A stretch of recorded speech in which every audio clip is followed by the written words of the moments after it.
Safarga chiqqaningizda birinchi o'rinda nima olasiz? Sim kart olasiz. Sim kartani agar megabaytlarni nazorat qilmasangiz, bu megabaytlarni bir kunda ham ishlatib qo'yishingiz mumkin ekan. Agar megabaytlarni nazorat qilmaydigan bo'lsangiz, megabaytingiz uzoqqa yetmasdan tugab qolishi, yaqinlaringizni yo'qotib qo'yishingiz, keyin asabbuzarlik bo'lib, sim kartani yana qaytadan sotib olishingizga to'g'ri keladi.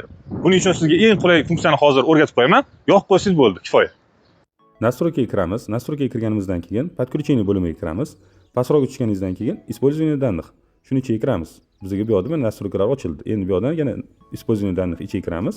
Bu yoqda ko'rsatib turadi. 1-dan 31-gacha har doim sizda по умолчанию turgan bo'ladi. Shundan настройкаning ichiga kiramizda belgilaymiz. Safarga kelgan kuningiz mana taxminan 14-marta keldimni belgilaymiz.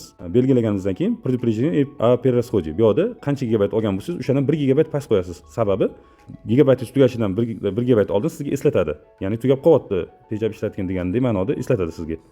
Bu ham juda foydali narsa bo'ladi. Mana 3 gigabayt va 4 gigabayt limitni belgilab qo'ydik.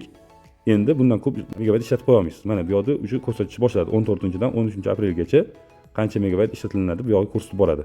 Точка доступga mana 57 megabayt, Instagramga 189, Telegramga 179 shu kungacha ishlatgansan deb ko'rsatyapti.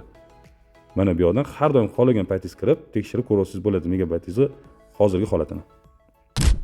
Bu videoni yaqin orada safarga chiqishni mo'ljallayotgan yaqinlaringizga jo'natib qo'ying.